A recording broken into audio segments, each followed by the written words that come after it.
Creative Contessa here. So a lot of you have been asking me about paneer, which is that Indian cheese cube that you find in a lot of probably your favorite curries at most Indian restaurants in the United States. Paneer is basically the protein and fat from milk. So I've just prepared some, and I'm about to actually take the lump of protein and fat that I have as a result and mold it into a cheese, and I'm going to show you how I do this. So first off, let's talk briefly about our materials. So I like to use the organic whole milk from Costco because it's very inexpensive per gallon. Costco has a really good business ethos, very sustainable approach to both their employees and their products and their sourcing practices, which is very important. So I prefer to support organizations like that other than, say, I don't know, Walmart. You should never shop at Walmart. So the amount of this has been hanging for about an hour. So this is the basically ball of protein and fat that you get from boiling a gallon and a bit of milk, and then get a nice wooden object like this, flat. You don't want to stir it too much, you want to stir it gently. Once the milk comes to a boil, you add an acid to it. In this case, I added lemon juice, and I just keep adding the lemon juice as it boils along while I'm gently stirring until this lump basically separates out. Then I drain it into my towel, cheese towel. I have a whole plethora of towels that are devoted just to the art of cheese making and straining of other dairy products. And then I let it hang in my sink.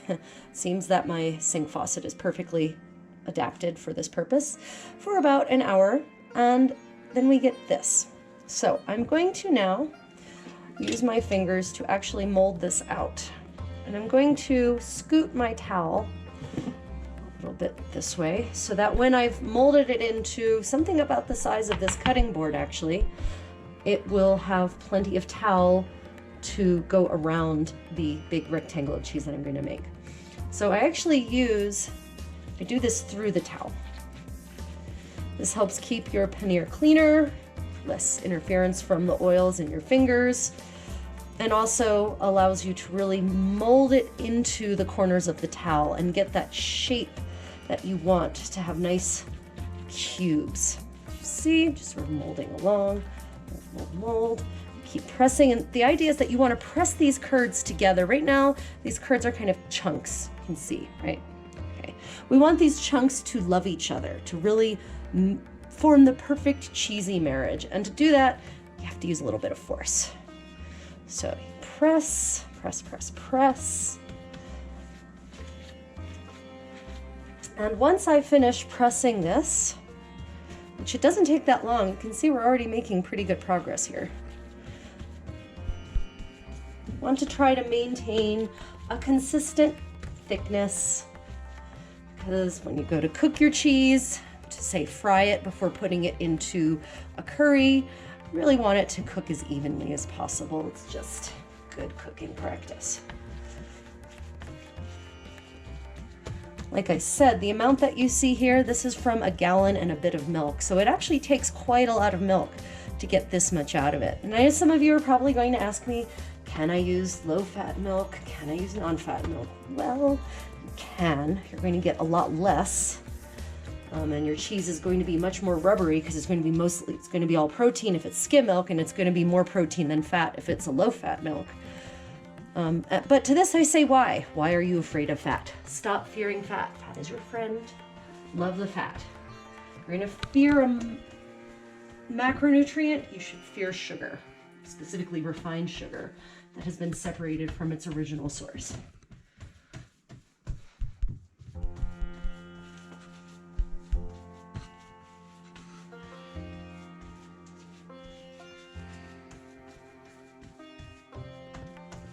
So when you reach the edges, you want to take your towel, you want to create a nice border, right? And you're going to mash the cheese into that. So I'm taking my hands, making a wall, and then I'm pushing the cheese into that wall.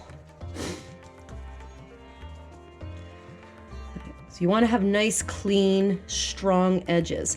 If you just let your paneer taper off into nothingness, that will create a weak edge that will crumble, into basically a kind of crumbly cottage cheese, almost like ricotta, because in essence, this is a form of ricotta cheese. Right? Most cultures who have dairy, in fact, I think every culture that has dairy as part of their cuisine has some form of ricotta cheese. And if you don't create this nice sharp edge, like I said, it will crumble into that grainy, sort of unpleasant texture that maybe you don't want in your food. So always create the wall.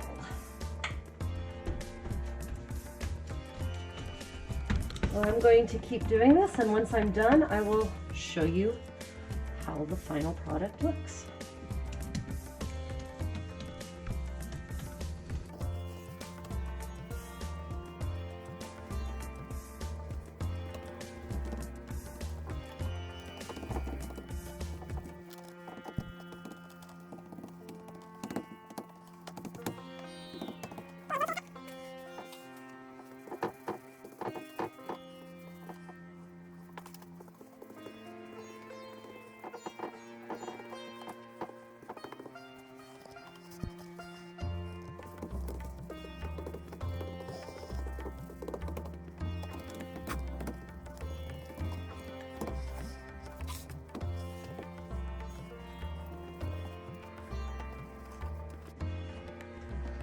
Now, the thing is, something I forgot to mention, when you're straining your cheese, you don't want it to be too dry before you go to the molding phase, because it makes it harder to mold if it's dry.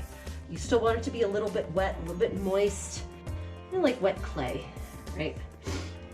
Because it's going to finish drying in your refrigerator between two cutting boards, basically, that have been weighted down. So it doesn't have to be perfectly dry now, and like I said, if it is perfectly dry, you won't be able to do this. It will be too dry, it won't actually stick to itself.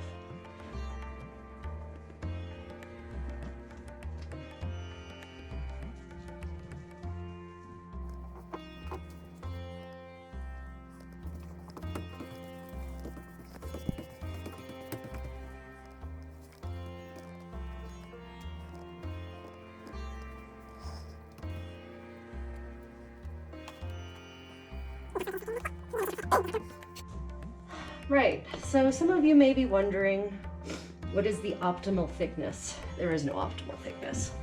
There is a kind of minimum thickness, because if it's any thinner than, say, I'll say any thinner than ½ an inch, and it's just, it probably will not hold up quite as well in your curries in terms of this level of thickness, right? This dimension of thickness. So ½ an inch is kind of where you want it to be. You can make it thicker, of course, if you want, but I like roughly about ½ an inch. Now, when you go to use your paneer in anything that's cooked, you will want to make sure that you saute it in oil first before adding it to your curry, because homemade paneer will never have the cohesion that industrially made paneer will, because industrial made paneer has these massive metal they're metal, these massive machines with these plates that can press them with an almost geologic force into cheese blocks that are much sturdier than the homemade kind. So to prevent your paneer cubes from crumbling into your curry, you always want to fry them first in a saute pan with some oil of your choice. Traditional oils would include ghee, which is clarified butter, mustard oil, or coconut oil. And then once they're lightly browned on most sides, or even just two sides, two bigger sides, then you can toss it into your curry, stir gently, and the paneer will hold together quite nicely. Okay, let's take a look and see if I'm happy. Okay, so this is basically what it looks like before it goes through the pressing process of being pressed between the boards. So this will be the bottom cutting board. I've got another big cutting board that we'll put on top. And then we weight it down with every concentratedly heavy thing that you have in your fridge.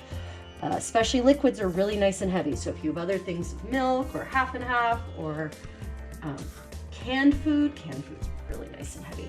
Put that on top of your cutting board, and then leave it in the fridge for a couple days ideally. Honestly, is best. And you'll have a nice solid block of paneer for your own use.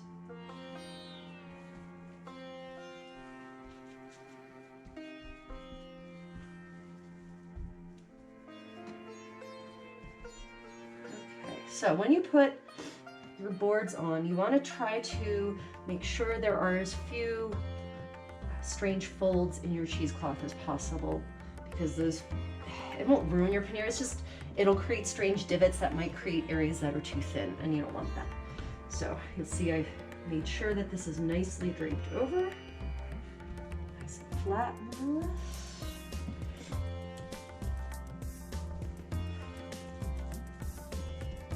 Just doing a final tap up on the edges here.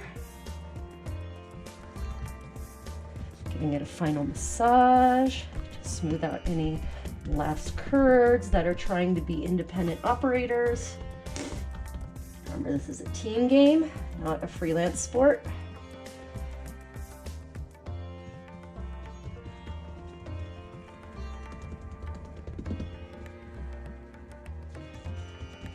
Confident my husband would love it if I spent this much time on his muscles.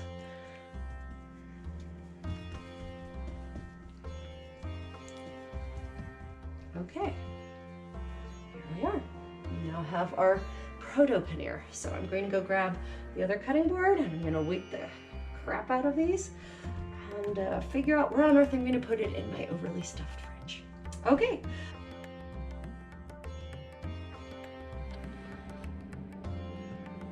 So now I am not just showing you a random shot of my fridge as perhaps possessed by an obsessive compulsive demon. Here are my paneer boards. You can see, well, actually you probably can't in this shot. Between it is sandwiched my cake of paneer, and I have, as promised, put every heavy thing that would fit on top of it, neatly stacked in a very Tetris-like fashion. And after a couple of days, this will be a nice solid block. I particularly appreciate the irony of using containers of heavy cheese to press more cheese into service. Yeah, definitely has a nice philosophical ring to it. Okay, if you've enjoyed this, like and subscribe, and check out my Creative Contessa page on Facebook and on Instagram. Stay creative.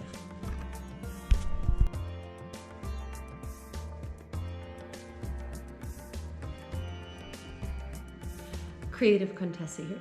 So we have 2 days now since I pressed the paneer into a lovely rectangle paneerness.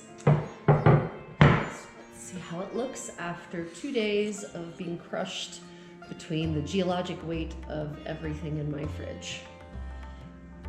And there we have it. You see it's nice and firm.